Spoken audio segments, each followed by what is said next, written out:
প্রশাসনকে আমি করছি এবং কোনো ক্রমিক নম্বর এই ব্যালট পেপারে ছিল না এবং এই যিনি আছে যে এই ব্যালট পেপার ওইখানে অরক্ষিত অবস্থায় দেখেছে, সেখানে সিসি ফুটেজ আছে, সেগুলোকে আপনারা কালেক্ট করেন। কারণ ক্রমিক নম্বর না থাকায়, ব্যালট পেপার অরক্ষিত অবস্থায় থাকায় ভোটের উপস্থিতি এবং ভোটারদের উপস্থিতি এবং ভোট করার হারের যে অসামঞ্জস্যতা, সব কিছু মিলিয়ে অবশ্যই আমরা কারচুপি দৃষ্টান্ত অনেকটা দিয়েই দিয়েছি, বাকিটা বের করার দায়িত্ব আপনাদের। ভাই আমি রাজনীতিতে কর্মরত আছি। আবিদ ভাই আমি কথা বলছি, আমি বিএনপি নিয়ে কথা বলছি না। বিএনপির কোনো প্রশ্নে যাওয়ার আবিদ ভাই আমার একটা প্রশ্ন।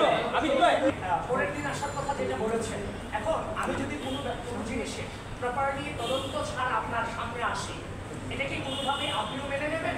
আপনি কিন্তু মেনে নেবেন। আমরা যথাযথ প্রক্রিয়ার মধ্য দিয়ে এটাকে যাচাই বাছাই করার চেষ্টা করেছি।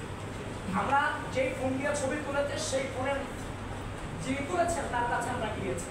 সেখানে গিয়ে সেখানকার ডেট, ফরেন্সিক যে তথ্যাদি, আমরা সবগুলিকে যাচাই বাছাই করে আমরা নিশ্চিত হয়েছি এই ছবি এবং ওখানে ব্যালট পেপার থাকা নিয়ে কোনো সন্দেহ আর নাই আমাদের মাঝে। এবং আমি তো আপনাকে শুরুতে বলেছি, যদি নির্বাচনের পর দিন আমরা আন্দোলন সংগ্রাম অবরোধে নামতাম, তাহলে আগের যে রাজনৈতিক কালচার সেখানে আমরা ফিরে যেতাম। আমরা কিন্তু সেই জায়গাটা স্যাক্রিফাইস করেছি, নতুন রাজনৈতিক সংস্কৃতি প্রচলনে আমরা ভূমিকা রেখেছি। সেজন্য আমি আমার প্যানেলকে এবং বাংলাদেশ জাতীয়তাবাদী ছাত্রদলকে ধন্যবাদ জানাই যে তারা সুস্থ রাজনীতি প্রচলনে যথেষ্ট সহনশীলতার পরিচয় দিয়েছে। সুতরাং আমরা যথাযথ প্রক্রিয়া, আমরা বিশ্ববিদ্যালয় প্রশাসনের কাছে গিয়েছি, ফোন করেছি, তারা বারবার কালক্ষেপণ করে গেছেন। এখন আপনারা বলবেন, যখন আপনাদের সামনে আসবো আপনারা বলবেন আপনারা বিশ্ববিদ্যালয় প্রশাসনের কাছে গিয়েছেন কিনা।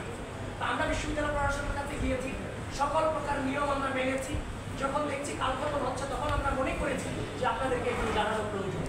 যারই ফলশ্রুতিতে আপনাদের সামনে এসেছি, আপনাদের বিষয়টাকে বৃহত্তর ইনভেস্টিগেশন করতে। আবিদ ভাই আমার একটা প্রশ্ন।